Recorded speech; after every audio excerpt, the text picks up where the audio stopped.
Quantos podem declarar que o nome de Jesus é poderoso na sua vida? Diga, o nome do Senhor é poderoso na minha vida. Aleluia. Abra a sua Bíblia em Marcos, capítulo 10. Vamos ler a partir do versículo 46. As crianças podem se deslocar. Vamos fazer a leitura que diz assim: E foram para Jericó. Quando Jesus saiu de Jericó junto com os discípulos e numerosa multidão, Bartimeu, um cego mendigo, filho de Timeu, estava sentado à beira do caminho. E ouvindo que era Jesus o Nazareno, começou a gritar: Jesus, filho de Davi, tenha compaixão de mim. E muitos o repreendiam para que se calasse. Mas ele gritava cada vez mais: Filho de Davi, tenha compaixão de mim. Jesus parou e disse: Chame o cego. Chamaram então o cego, dizendo-lhe: Coragem, levanta-se, porque ele está chamando você. Atirando a capa para o lado, o cego levantou-se de um salto e foi até onde Jesus estava, que lhe perguntou: O que quer que eu lhe faça? O cego respondeu: Mestre, que eu possa ver de novo. Então Jesus lhe disse: Vá, a sua fé te salvou. E imediatamente passou a ver e foi seguindo Jesus estrada fora. Podeis assentar, queridos. Amados, nós, ao lermos esta palavra, a palavra já foi pregada sobre muitos enfoques, especialmente sobre a determinação daquele cego. Mas nessa noite eu quero abordar uma outra nuance, uma nuance que muitas vezes passa nos despercebido, e é a nuance da religiosidade das pessoas, do impacto que o Evangelho causa na vida das pessoas. Fica muito claro que estar ao lado de Jesus não é necessariamente estar com Jesus. Estar ao lado daquele que faz milagre não é necessariamente entender o significado do milagre. Estar ao lado daquele que prega sobre amor não necessariamente nos leva a amar. Muitas vezes nós, na nossa religiosidade, agimos como aquelas pessoas. Haviam pessoas ali que não levaram em consideração a situação daquele homem, que era cego de nascença, aquele homem, o sofrimento que ele tinha, e talvez até se sentindo incomodado pela gritaria daquele homem, a gritaria desesperada dele, ficava dizendo: cala-te, cala a boca, você está importunando, você está incomodando. Então, estar ao lado não significa estar com. Estar perto não significa ter a mensagem do Evangelho, estar com Jesus. Às vezes nós estamos no ambiente onde Ele está, onde a presença dEle se manifesta. E às vezes nós não estamos com a presença do Espírito e não estamos dentro, mergulhados no Espírito. Eu quero, com essa palavra nesta noite, levar a você e a mim mesmo refletir a nossa religião. Essa palavra religião, ela tem sofrido muitas interpretações, até preconceituosas, dizendo: olha, nós não somos chamados para religião, nós somos chamados pela fé. Mas religião é o que se faz com a fé. A fé que nos salva precisa nos levar a uma prática de religião. A palavra religião, ela vem do latim, chamada religare. Então, a religião é aquilo que nos liga, é aquilo que nos conecta. Portanto, se nós não estamos conectados, se nós não estamos ligados, nós estamos sem religião. Nós não estamos compreendendo o que significa religião. Vejo, às vezes, pregadores falando assim: você é um religioso. Bem, isso não é necessariamente uma ofensa e nem um demérito a ninguém dizer você é um religioso. Eu sou um religioso. Agora, eu preciso entender que tipo de religião eu estou praticando. Eu preciso saber se a minha religião é a religião boa, é a religião do religare, é a religião do conectado. Porque se eu não estiver conectado, antenado, pode-se usar qualquer palavra por aí, né, desse novo vocabulário das mídias, se eu não estiver conectado, eu não vou entender o que está acontecendo. E quando eu não entendo o que está acontecendo, eu vou na contramão. Eu começo a agir como a multidão. Eu penso que muita gente, aqui está dizendo que muitos o repreendiam, não era uma pessoa só, eram muitos. Mas também não diz que alguém no meio daquela multidão estava falando assim, não, gente, vamos prestar atenção na necessidade do cego, coitado do cego, não tem nenhuma advertência, nenhuma palavra aqui da parte de ninguém dizendo, vamos olhar para o cego. Não, aqui está dizendo que muitos o repreendiam. Muitas vezes nós nos achamos dono da religião, né? Nós nos achamos dono da oportunidade, melhor dizendo. A oportunidade é minha, a oportunidade, eu tenho o privilégio, eu tenho eu tenho a prioridade da relação com Cristo, com Jesus. E os outros, aqueles que estão à margem, eles estão perdidos. E às vezes nós falamos isso com uma simplicidade tão grande que isso só pode expressar a falta de amor, porque se uma alma vale mais do que o mundo inteiro, se o inferno é um lugar tão terrível que a Bíblia fala e relata, onde o fogo nunca apaga, o bicho nunca morre, significa que as pessoas também nunca morrem ali. É um sofrimento terrível. Esses dias eu amassei o dedo, na quinta-feira, e ontem eu estava preocupado, como é que eu vou dormir com esse dedo? Parece que está latejando, está doendo, parece que tem um coração pulsando aqui na ponta do meu dedo. Uma pedra espremeu o meu dedo com a outra pedra. E é uma coisa, um dedinho só, né, pastor Ricardo? Um dedinho. Eu fico imaginando o que é o sofrimento eterno, fogo queimando, da cabeça aos pés, queimando não só o corpo, mas queimando a alma da pessoa, através do tormento eterno. Irmãos, o inferno é uma coisa tão terrível que nós não podemos querer isso nem para a pior pessoa dessa terra. Nem para a pior pessoa dessa terra. Ao pior criminoso, o pior bandido dessa terra, a gente, no nosso entendimento do Evangelho, a gente devia falar, Senhor, tem misericórdia dessa pessoa. Não deixa ele para o inferno, não. Senhor, espreme ele em algum canto, mas faz ele se arrepender, não é possível. Inferno não, Senhor. Hoje nós estávamos aqui na escola bíblica e a Vanessa compartilhou que uma pessoa que estava junto com o esposo dela e com ela também, porque ela estava no mesmo ambiente, diz assim, pois é, os crentes dizem que amam, mas, olha, eu nunca vi crente ficar tão satisfeito quando morre um bandido, foi assim que você falou, né? Os crentes ficam muito satisfeitos quando morre um bandido. E eu fico pensando, bem, nós não podemos ficar satisfeitos quando morre um bandido. Porque o nosso Deus não fica satisfeito quando morre um bandido. Pelo contrário, a Bíblia diz que Deus se alegra na morte do justo, mas Deus não tem prazer na morte do ímpio. Porque a morte do justo é um passaporte para o paraíso. Então é claro que Deus nos quer num lugar melhor do que aquele que nós estamos, mas nunca num lugar terrível como o inferno. Acontece que eu preciso da graça de Deus para sentir esse tipo de conexão, essa religião, esse religário. Eu preciso estar conectado com o coração de Jesus para poder falar misericórdia. Porque não é difícil da gente se sentir magoado, ressentido com os pecadores. Não é. É muito fácil. Eu vejo um Abacuque, um profeta, dizendo, Senhor, até quando?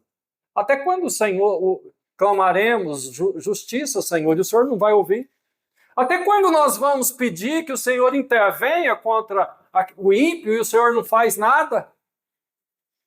E ele foi exigindo, espremendo Deus daqui e dali. Porque ele queria uma atitude da parte de Deus, ele diz, olha, esse povo é muito pior do que nós. E eles estão nos oprimindo. E Abacuque tinha sua razão, porque o povo de Israel era melhor do que os adversários deles, do que os inimigos deles, era melhor. Por mais desviado que estava o povo de Israel, de Judá, eles ainda eram muito melhor do que aqueles povos pagãos. E aí E ele diz, até quando o Senhor usará a vara de correção do ímpio, do ímpio contra o justo, contra nós, o teu povo? E aí ele diz, até que eu subi a torre de vigília, e lá o Senhor me fez ver, e o Senhor me fez entender. E lá na torre de vigília, quando ele percebe o que estava para acontecer com os ímpios, ele diz, Senhor, tenha misericórdia. Na tua ira, lembra-te da misericórdia. Senhor, não fica tão irado assim não. Não fica tão irado, Senhor. Tenha misericórdia desse povo. Amados, nós precisamos subir a torre de vigília vezes por outra para saber o que acontece com aqueles que se perdem. Porque nós tantas vezes nos sentimos amargurados por isso, por aquilo. Sentimos amargurados por uma dor, por uma dor no pé, na cabeça, no coração, ainda que seja num lugar tão sensível, tão vital quanto o coração. Mas nenhuma dor é tão terrível que possa ser comparada com um segundo no inferno. Não é. Nós precisamos entender e precisamos compreender que o Senhor nos tem chamado para uma verdadeira religião. O Senhor tem nos chamado para ser religiosos, sim. Mas não qualquer religioso, mas uma religião pura e uma religião verdadeira. De acordo com Tiago, no capítulo 1, versículo 27, ele diz, a religião pura e verdadeira é esta, ajudar os órfãos e as viúvas nas suas necessidades. E sabe o que mais? E não se manchar com as coisas más desse mundo. Então, uma delas é ativa, é proativa. Ajudar, apoiar, acudir, socorrer. E a outra não é proativa, mas a outra é evitar se manchar com as coisas deste século. Nós precisamos praticar essa religião, nos manter puro no meio de uma geração perversa, contaminada, nos manter santos em Deus no meio de uma geração que caminha a passos largos para a perdição eterna. Nos mantermos capacitados e cheios da unção do Senhor, para que quando baterem a nossa porta, possa encontrar pão quente, possa encontrar óleo para ungir a cabeça, possa encontrar bálsamo que cure e que suaviza. Porque vão bater a minha porta e vai bater a sua porta, talvez você diz, na minha porta não bate ninguém. Sabe, queridos, quando nós nos dispomos a ser lugar da unção, lugar da operação do Espírito de Deus, eles vão bater na nossa porta. Pode ser que a gente não queira ouvir, pode ser que os nossos ouvidos fiquem fechados, pode ser que os nossos ouvidos estejam até mesmo incomodados com o barulho de um povo que jaz, num mundo que jaz no maligno. Mas sabe, queridos, nós precisamos entender para o que nós fomos chamados. Nós fomos colocados nesse mundo para ser sal da terra. Não fomos colocados nesse mundo para nos misturar com aquilo que está perdendo, com aquilo que está podre. Nós não fomos colocados nesse mundo para nos revoltar contra ele. Nós fomos colocados nesse mundo para interceder e para clamar. Nós fomos colocados neste mundo e fomos chamados para o Evangelho, para ser uma voz que clama no deserto, muitas vezes, no deserto espiritual. Eu vejo um Deus que sabe muito bem o que quer fazer. Eu vejo um Deus que tem todo o poder nos céus e na terra, mas ele chama um homem e leva ele a um vale de ossos secos, que representa o povo de Israel. E pergunta para esse homem, esse vale pode tornar a ter vida? E o profeta diz, Senhor, tu sabes todas as coisas, tu sabes disso. Mas Deus não chamou ele ali para saber a respeito do que Ezequiel sabia ou não sabia. Deus chama Ezequiel ali para saber se ele era capaz de se comprometer com aquela situação. Nós não somos chamados para tomar conhecimento daquilo que está perdido, daquilo que está morto, daquilo que está seco. Nós somos chamados para tomar providência. Fomos chamados para produzir mudança. Fomos chamados para trazer vida aonde impera a morte, para salgar aonde está perdido, para brilhar aonde impera densas trevas espirituais. Para isso que nós fomos chamados.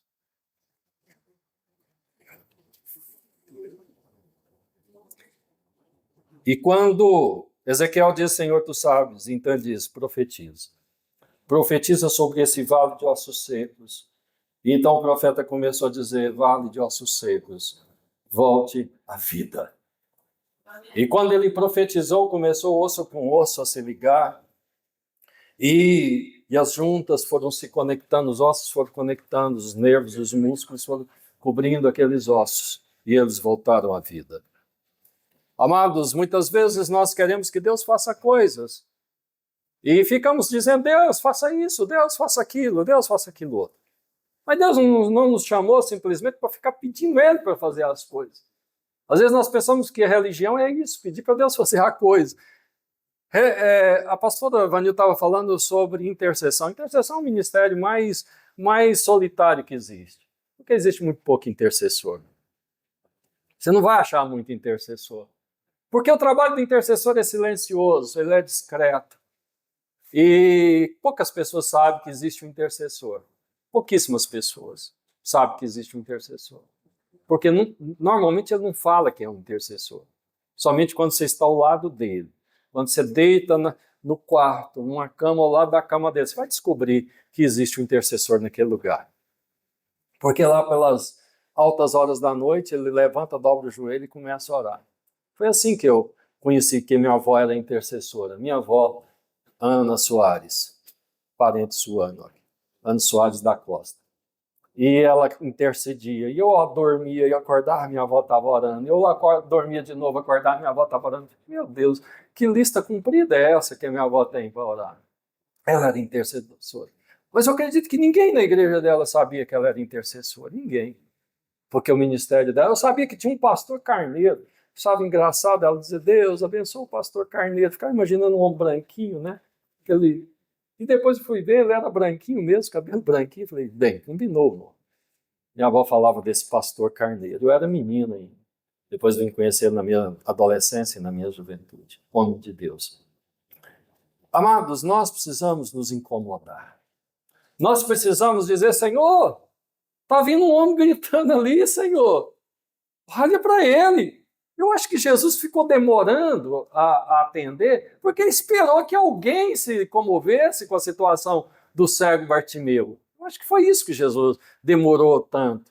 Não era para dar tempo para eles ficar dizendo, cala a boca, cego, você está incomodando. Mas ninguém falou nada. Ninguém falou nada. Será que nós estamos nos incomodando ao ponto de chegar e dizer, o que está te faltando? Qual é o seu problema? Olha, tenha coragem, tenha força. Depois que Jesus chama, aí parece uns falando, tenha força, ele está te chamando. Né?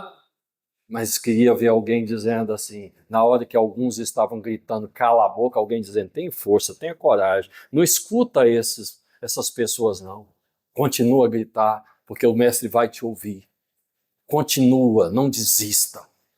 Sabe, o nosso chamado é para isso, para ser ponte, para ser conexão, para religar. Não somente eu me religar, mas é religar outras pessoas que estão desligadas.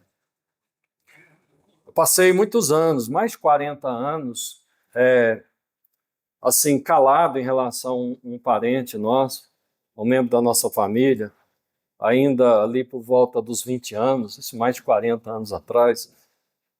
Nós temos um tio casado com a tia nossa, que algumas pessoas aqui da igreja conhecem, o Roni, e a gente debatia até, às vezes, até tarde da noite sobre a questão do evangelho, sobre Deus, e ele era muito cético, e eu falava sobre Deus, e ele sempre tinha uma opinião contrária à minha, e era um debate muito longo, até que um dia, uma noite, lá nas 4 horas da madrugada, eu disse, Roni, vamos fazer o seguinte, vamos deixar de discutir sobre religião, porque eu estou percebendo que você está querendo me demover da minha convicção, e eu não te convenço também de nada. Então vamos deixar de mão. E ele balançou a cabeça para mim, e eu vou dizer um negócio, passou mais de 40 anos sem a gente falar sobre aquele assunto chamado fé. Só que de um tempo para cá, de alguns anos para cá, ele vem entrando num processo de decadência física, emocional, e por fim a situação se agravou de tal maneira que na quinta-feira o Edivaldo, meu irmão, disse assim, me ligou apavorado e disse, Ailton, vai correndo lá por a casa do Rony, porque eu acho que de hoje ele não passa. E eu fiquei muito apavorado, porque comecei a orar e dizer: Deus, não permita que ele vá sem ter a oportunidade de pregar para ele, pelo menos mais uma vez. Eu passei muito tempo sem falar, eu passei muito tempo sem insistir com ele, e eu quero mais uma oportunidade, dar mais um tempo de vida para ele, porque eu quero ainda tentar mais algumas vezes. E cheguei na casa dele, e realmente ele estava muito ruim, praticamente não percebia a gente, num pré-coma, abriu o olho uma, duas vezes, não conseguia falar. Aí eu fiquei lá e depois ele foi para a UTI. Isso na sexta-feira. Já na sexta-feira ele foi para a UTI. Isso foi sexta-feira, não foi quinta. À noite, mas quando foi sábado, eu fui ali para a UTI, onde ele estava. E ele já conseguiu me notar a minha presença. E eu disse para ele, porque eu estava ali. E eu disse para ele: eu vim aqui para orar por você. Eu vim aqui para te ungir. E vim aqui para fazer um convite para você, a entregar a sua vida para Jesus. E eu disse: você aceita que eu ore por você? Ele diz: aceito. E eu orei. Depois eu disse: você quer receber Jesus como seu único e suficiente Salvador? Ele diz: eu quero. Então, eu disse: eu vou orar por você. Talvez você não dê conta de falar, mas você vai concordar no seu coração. Eu pus a mão na cabeça dele e orei. E ele chorou, ele se emocionou, e eu disse: nós amamos você, você é uma pessoa muito importante para nós. E disse para ele: amanhã eu volto e você vai estar muito melhor do que hoje. E eu voltei hoje. E quando eu entrei lá, ele estava sentado no leito da UTI, estava fazendo um lanche, comendo e bebendo. E tinha dias que ele não comia, não bebia nada, estava desidratado, não se alimentava. E ele estava sentado e comendo, fiquei tão feliz. Falei: Rony, Deus respondeu a minha oração no sentido, eu falei com o Senhor: se o Rony, se o Senhor tiver um plano de salvação, o Senhor vai levar ele. E se ele não suportar sair desse lugar, né, sem manter a aliança dele com Deus, mas se ele for manter, então ele vai estar melhor. E falou: você vai estar melhor porque você vai manter a sua aliança. Você lembra que eu vim aqui? Ontem lembro. Você lembra que você fez uma aliança com Deus? Ele disse: lembro. Pois é. Então você está melhor porque você vai sair daqui. E mais do que isso, você vai sair daqui e você vai ter uma vida com Deus, uma vida espiritual. E eu dei muito testemunho, li a palavra e orei com ele. E ele, mais uma vez, ele chorou. E mais uma vez ele emocionou muito. E eu disse para ele: você é um homem bom, você é um homem justo. Mas a partir de agora, você, além de tudo, você vai ser um homem de fé. Porque justiça do homem, bondade do homem, não salva. Deus está te dando uma oportunidade de salvação. E você vai sair daqui não melhor, mas você vai sair daqui bom. E eu louvo a Deus por isso. Eu louvo a Deus por isso porque eu entendi que precisava de fazer alguma coisa. Às vezes nós não entendemos que precisamos fazer alguma coisa. Às vezes nós permitimos que passe da hora as coisas. Permitimos que o tempo passe. Às vezes nós olhamos para a pessoa e não temos coragem de dizer para ele: eu vim aqui falar do Evangelho. Eu tenho um outro tio em estado terminal. E esse tio em estado terminal, nós demoramos a chegar lá e falar: tio, nós viemos aqui pregar e viemos aqui para te fazer um convite ao Evangelho. E ele agora está num estado que só um milagre de Deus para tirar ele daquela condição. Ele está num estado praticamente totalmente insensível, não entende, não vê, não percebe nada. Amados, nós precisamos cumprir o chamado do Senhor. Eu quero pedir à pastora Rauena que abra em 2 Timóteo, capítulo 3, 2 Timóteo, capítulo 4, melhor dizendo, capítulo 4, a partir do versículo 1.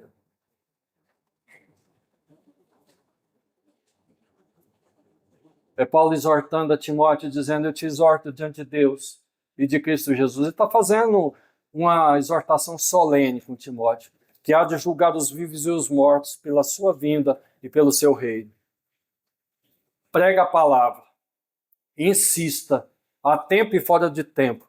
Em outra tradução diz, seja oportuno ou não, seja oportuno ou inoportuno, aconselha, repreenda, exorta com toda paciência e ensina. Porque chegará o tempo em que não suportarão essa doutrina, mas desejando muito ouvir coisas agradáveis, ajuntarão para si mestres segundo seus próprios desejos.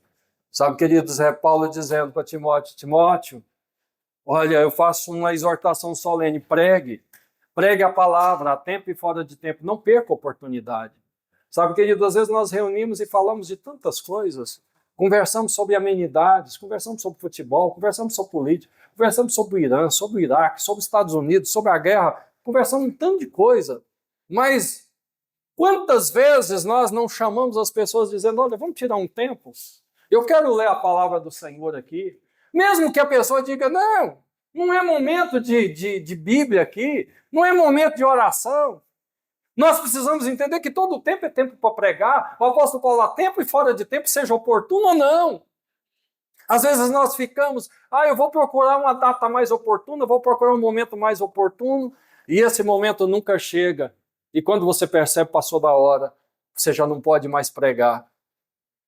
Porque o apóstolo Paulo diz, não espera o tempo passar, Timóteo, pregue, exorte e fortaleça, repreenda. Olha lá, ele diz, falta o versículo anterior, pastor, ele diz assim, a tempo, fora de tempo, aconselha, repreenda, exorta, aconselha, repreenda, exorta.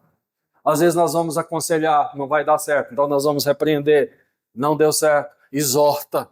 Mas ele diz, com toda a paciência e ensino. Nós não podemos perder a paciência. Eu não posso perder a paciência quando uma alma está entre a vida e a morte, quando a alma está entre o céu e o inferno. Não posso perder a paciência. Eu preciso ter paciência.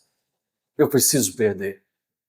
Eu não posso perder a paciência. Eu preciso continuar, eu preciso perseverar. E quando nós também olhamos para 1 Coríntios, ou melhor, 1 João, não 1 João, apenas João, Evangelho de João, capítulo 15, versículo 16. Abra aí, João 15, 16, pastora Rowena.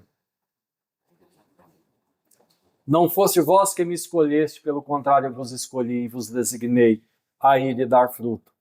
E o fruto permaneça a fim de que o Pai vos conceda tudo o que perdides em meu nome. Nós estamos falando sobre religião. Nós estamos falando sobre verdadeira religião. Estamos falando sobre a mensagem do Evangelho. Sabe, queridos, o Senhor nos escolheu. Mas Ele não nos escolheu simplesmente para entrar no céu. Ele não nos escolheu simplesmente para nós ficarmos sentados nesses bancos agradáveis e até mesmo tirando um cochilo de vez em quando. Né? Dia desse eu estava aqui e estava observando e num banco desses aí tinha uma pessoa que estava dormindo mesmo. Porque eu olhava, ele estava de olhos fechados, estava assim, falei, vai cair dessa cadeira qualquer hora dessa. Na verdade, podia estar cansado, né? Estava sentado por ali assim. E ficou. Quando o pregador terminou a mensagem, é que acordou. Vamos orar, fazer a oração final, acordou, abriu os olhos. Assim. Irmãos, nós precisamos entender que a chamada é urgente. Não dá para a gente ficar de corpo mole nessas questões, não. Ele diz, para que vocês dêem fruto e o fruto permaneça. Essa palavra permaneça significa permanente. Que o fruto que você produzia quando você se converteu, você continue produzindo hoje. E daqui 5, 10 anos, não importa quanto tempo você esteja vivendo, que você continue a produzindo frutos. Pastor, será que eu vou dar conta? Eu estou ficando velho. Eu, para estar aqui hoje, eu tomei uma xícara de café reforçado. Fiz uma xicrona de café com pouco açúcar e tomei, porque eu estava sentindo cansaço. Né?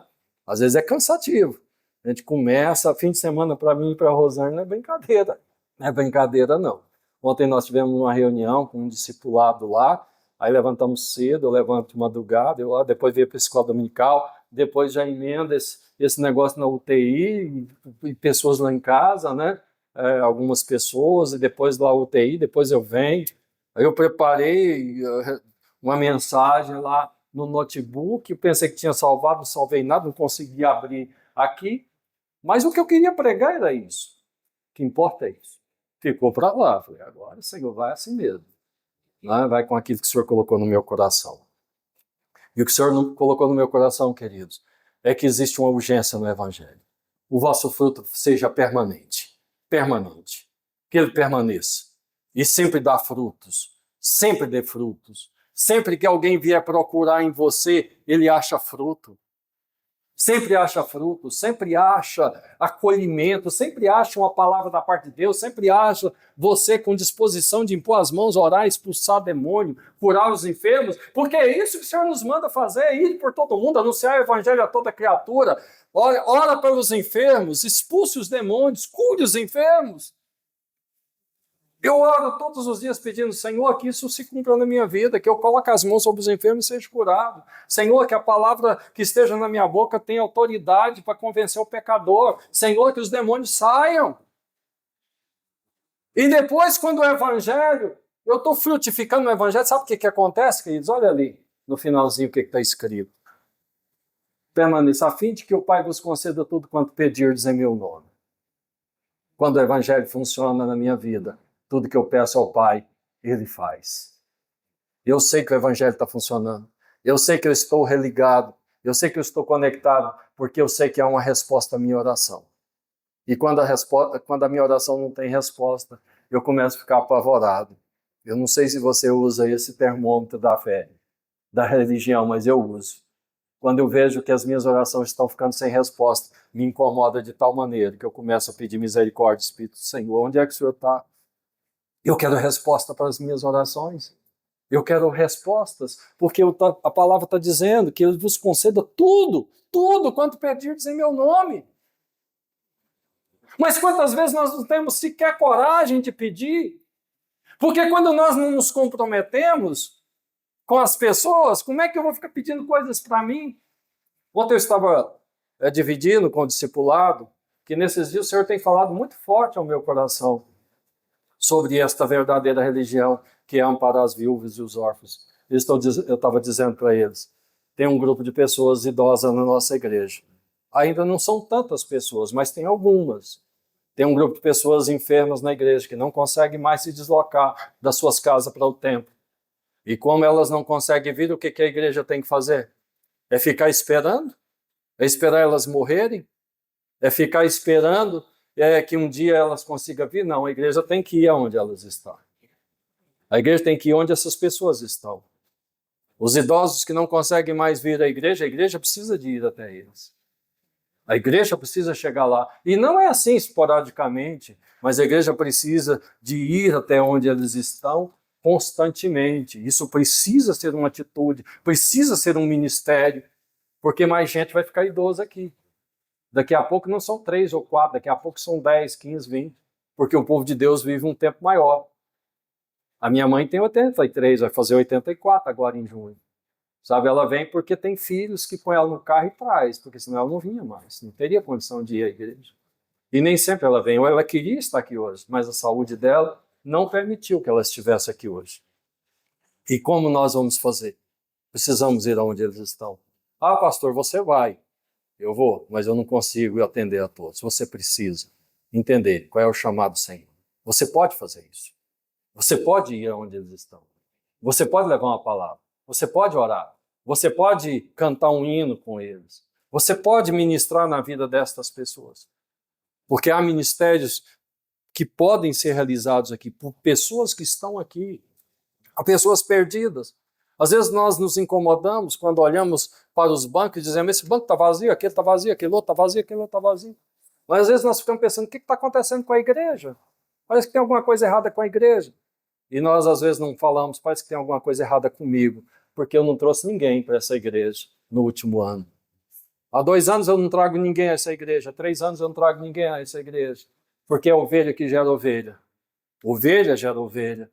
Vai ter gente aqui para aceitar Jesus, vai ter pessoas aqui para se arrepender quando o povo de Deus começar a pregar o evangelho para o perdido. Quando os crentes se incomodar com aquele colega, com aquele amigo, com seu patrão, com seu funcionário e dizer assim, Jesus tem uma palavra para você, vá na igreja. Nós temos um culto na quinta-feira, nós temos uma oração na sexta-feira, nós temos uma escola bíblica no domingo, nós temos um culto da palavra no domingo à noite, vá na igreja. Prega o evangelho, a tempo e fora de tempo, insista, insista. E assim a igreja vai encher. Nós precisamos cumprir o chamado de Deus. Nós precisamos cumprir a comissão de Deus. Nós precisamos fazer aquilo que a palavra do Senhor nos ensina, amparar a viúva e amparar o pobre, porque esta é a verdadeira religião para com Deus. Porque religião é o que nós fazemos com a nossa fé. Ah, pastor, o que salva é isso? Não, o que salva não é isso. O que salva é a fé. Mas religião é o que nós fazemos com a nossa fé. Se eu digo que eu tenho fé, e eu olho o irmão que está carente, eu olho o irmão que está desanimado, eu olho o irmão que está ferido, eu olho o irmão que está caído, e deixo ele para lá, então que religião é essa minha? Jesus conta a parábola daquela pessoa que estava ferida no caminho de Jericó, e passou o sacerdote e não cuidou dele. Passou também o levita e não cuidou, até que passa um samaritano e cuida daquela pessoa. Sabe, queridos, muitas vezes é assim que nós estamos pensando, alguém vai cuidar, alguém vai visitar, alguém vai estender a mão, alguém vai ter compaixão. Mas que tal esse alguém ser você? Que tal esse alguém ser você? O que impede você de ser esta pessoa? De chegar e dizer, olha aqui, eu vim aqui na sua casa hoje, porque eu quero orar por você, eu quero ler a palavra com você, eu quero cantar uns hinos. Ah, eu não sei pregar. Mas você sabe falar de Jesus. Abra a Bíblia e fala, Jesus está dizendo que te ama, Jesus está dizendo que Ele pode fazer milagre na sua vida, Jesus está dizendo que a sua vida é preciosa para Ele. Você já pregou, já pode orar e ir embora para casa. Amém, queridos? Quero te convidar a ficar de pé nessa noite e quero orar com você. Eu quero fazer uma oração. Eu quero fazer uma oração dizendo, Espírito Santo de Deus nos incomoda. Encha-nos do fogo do Espírito. Encha-nos da unção do Espírito, encha-nos da comissão do Evangelho. Senhor, nos religa de novo. Sabe, queridos, porque estar ao lado de Jesus não é tudo, estar perto dele não é tudo. Nós precisamos estar com ele. Nós precisamos ter ele em nossa vida. Ele está dizendo, eis que estou à porta e bato. Se alguém ouvir a minha voz, abrir o seu coração, então eu vou entrar no seu coração, farei morada no seu coração, estarei com ele, e ele estará comigo. Estou batendo na porta. Ele está batendo na minha porta, querido, na porta do seu coração. Ele está dizendo, você pode fazer muito mais do que isso. Eu preciso perguntar, Senhor, o que eu posso fazer mais por ti? O que eu posso fazer mais por ti? Eu preciso porque quantas vidas estão perecendo sem esperança de ver Deus? Mas eu posso pregar. Você pode pregar, Enoque. Você pode pregar assim. Você pode pregar, David. Você pode pregar. A comunhão é um privilégio dos santos. Mas nós não fomos chamados só para a comunhão. Nós somos chamados para inserir mais um na comunhão. Amém? Mais um. Nós não somos o clubinho restrito dos convertidos, mas nós precisamos ser uma porta aberta, um aprisco, para desgarrado, para a ovelha perdida entrar. Nós precisamos, nos nossos eventos, nas nossas solenidades, que haja salvação, haja conversão, haja milagre, sinais e prodígios. Porque quando nos reunimos, um tem palavra, outro tem oração, o outro tem milagre, o outro tem profecia. Quando nos reunimos, então o Espírito Santo salva, batiza e cura. Precisamos disso, queridos. Porque sem isso a igreja perde o sentido da sua existência. Ela se torna apenas uma instituição. Mas a igreja não foi chamada para ser uma instituição, ela foi chamada para ser um organismo vivo. O sangue passa através de cada célula, regando, dando vida, vitalidade. Ele quer fazer isso na sua vida. Ele quer fazer isso na minha vida. Eu quero convidar você que precisa de exercer uma religião mais profunda, um religar mais profundo. Coloca a mão assim no seu coração, feche os seus olhos e ore comigo. Eu quero orar com você nessa noite. Eu quero pedir uma mudança de direção e de rumo. Eu quero pedir ao Espírito Santo de Deus que me coloque no meu coração mais amor. Coloque no meu coração mais disposição. coloque no meu corpo mais energia, porque o cansaço, a fadiga e às vezes as enfermidades querem nos impedir. Mas a palavra do Senhor diz que aqueles que confiam no Senhor são como um monte de Sião que não se abala. E a palavra do Senhor diz que quando ainda que formos velhos, nós seremos frutíferos e daremos fruto. Nós correremos e não nos cansaremos, ainda que os jovens corram, cansem e caem, mas aqueles que esperam no Senhor correrão e não se cansarão, subirão altos como asas, como águias. É isso que o Senhor quer fazer na sua vida, meu irmão. É isso que o Senhor quer fazer em você. Peça ao Senhor, diga: Senhor, me dá saúde para ser frutífero. Me dá oportunidade, Senhor, para reproduzir o Evangelho. Me dá mais uma chance, Senhor, para pregar para aquele amigo, aquele conhecido, para aquele colega de trabalho.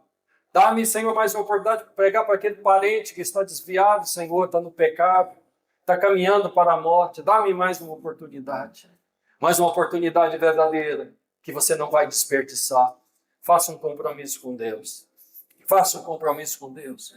Porque o Espírito do Senhor está esperando uma atitude da minha parte, da sua parte, para salvar pessoas que estão agora mesmo perdidas, pessoas que agora mesmo estão caminhando para a morte.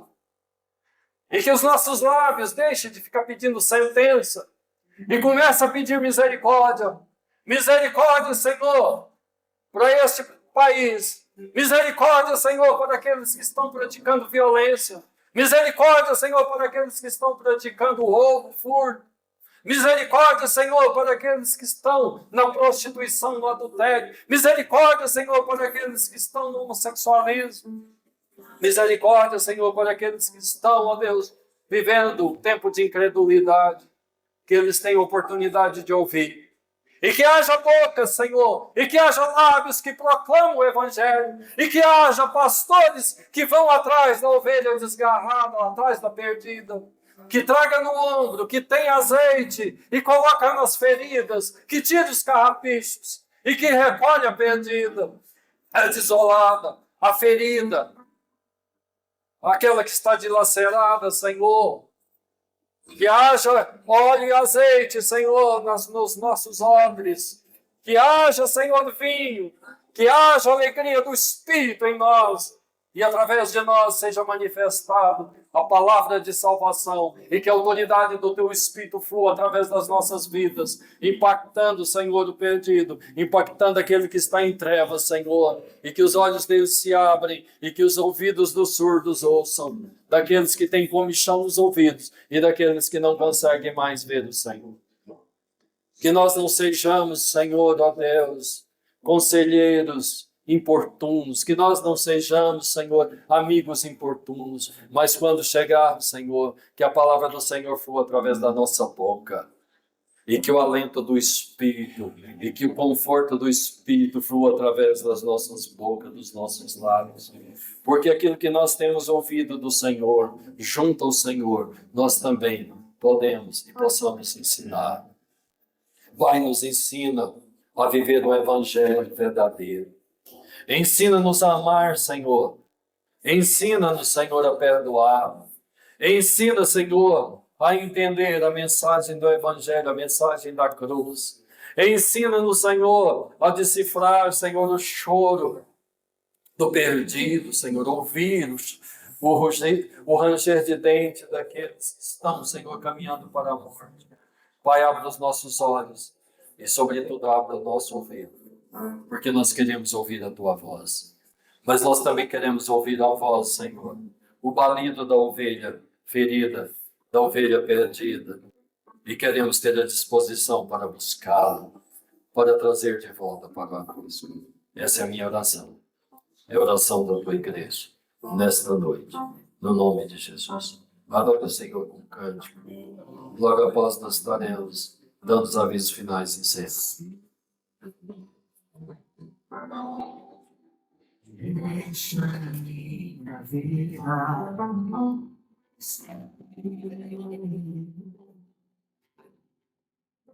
Thank you.